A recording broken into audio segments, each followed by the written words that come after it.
সুপ্রিয় দর্শক, বর্তমান পরিস্থিতিতে পশ্চিমবঙ্গে আলুর দাম প্রায় নাই বললেই চলে। তার পাশাপাশি যে ঝড় বৃষ্টি শুরু হয়েছে তার প্রভাবে আলু চাষে ক্ষতির আশঙ্কা তৈরি হয়েছে।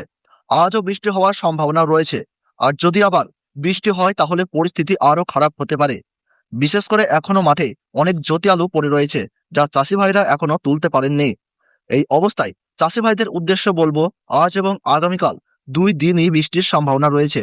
বিভিন্ন এলাকায় শিলাবৃষ্টিরও সতর্কতা জারি করা হয়েছে। তাই যতটা সম্ভব সাবধানে থাকুন এবং দ্রুত ফসল তোলার ব্যবস্থা করুন যদি পরিস্থিতি অনুকূলে থাকে। এবার চলুন উত্তরবঙ্গ থেকে দক্ষিণবঙ্গ বিভিন্ন জায়গায় আজকের আলুর বাজার দর, চাহিদা ও যোগানের ভিত্তিতে কি চলছে সেটাই আপনাদের সামনে তুলে ধরি। আপনি যদি আমাদের চ্যানেলে নতুন হয়ে থাকেন তাহলে অবশ্যই চ্যানেলটি সাবস্ক্রাইব করে পাশে থাকা বেল আইকনটি প্রেস করে রাখবেন, যাতে করে আমাদের দেওয়া নতুন ভিডিওর আপডেট সবার আগে আপনার কাছে পৌঁছে যায়। আর ভিডিওটি শেষ পর্যন্ত দেখবেন, কারণ পুরো তথ্যটি জানা খুবই জরুরি। এছাড়া আপনি বর্তমানে কোন জেলার আলুর বাজার দর জানতে চান সেই জেলাটির নাম কমেন্ট বক্সে লিখে জানাতে ভুলবেন না। চলুন এবার এক নজরে দেখে নেওয়া যাক আজকের বাজার দর কত রয়েছে। হুগলি জেলার সিমু এলাকায় জ্যোতি আলুর মাঠে দাম রয়েছে প্রতি 50 কেজি 170 থেকে 175 টাকা। মাঠেই চাষি ভাইদের জন্য লক্ষ্য করা যাচ্ছে। হুগলি গোঘাটে জ্যোতি আলুর দাম রয়েছে 160 টাকা থেকে 170 টাকা। আর পয়েন্ট লোড হিসেবে চলছে 200 টাকা থেকে 210 টাকা 50 কেজি বস্তা। তারকেশ্বরে জ্যোতি আলুর দাম রয়েছে 160 থেকে 170 টাকা। আর 50 কেজি প্যাকেটের পয়েন্ট লোড হিসাবে 200 টাকা থেকে 210 টাকা।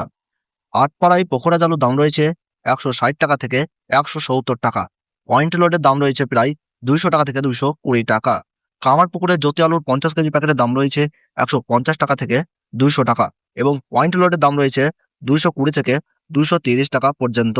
তাছাড়া আমরা যদি একটু উত্তরবঙ্গের জলপাইগুড়ি, কোচবিহার, আলিপুরদুয়ার এই সমস্ত জায়গাগুলোতে 50 কেজি প্যাকেট হিসাবে 220 টাকা থেকে 230 টাকার মধ্যে ঘোরাফেরা করছে। এবং মালদাহ, দিনাজপুরে 50 কেজি জ্যোতি ও পোখরাজ আলুর দাম রয়েছে 220 টাকা এবং 240 থেকে 250 টাকার জ্যোতি আলুর 50 কেজি প্যাকেটের দাম লক্ষ্য করা যাচ্ছে। নদিয়া, মুর্শিদাবাদ, বীরভূম এই 3 জেলাতে 50 কেজি প্যাকেট হিসাবে জ্যোতি আলুর দাম রয়েছে 260 টাকা থেকে 320 টাকার মধ্যে চলাফেরা করছে। পূর্ব বর্ধমান, পশ্চিম বর্ধমান এবং 2 মেদিনীপুরে 50 কেজি জ্যোতি আলুর দাম লক্ষ্য করা যাচ্ছে 270 থেকে 300 টাকার মধ্যে। তো বন্ধুরা, এই ছিল আজকের আলুর সর্বশেষ বাজার দাম। ভিডিওটি ভালো লাগলে একটু লাইক করবেন। আর বর্তমানে কোন জায়গা থেকে দেখছেন, আপনার এলাকায় আলুর দাম কত রয়েছে কমেন্ট বক্সে জানাতে ভুলবেন না। ধন্যবাদ।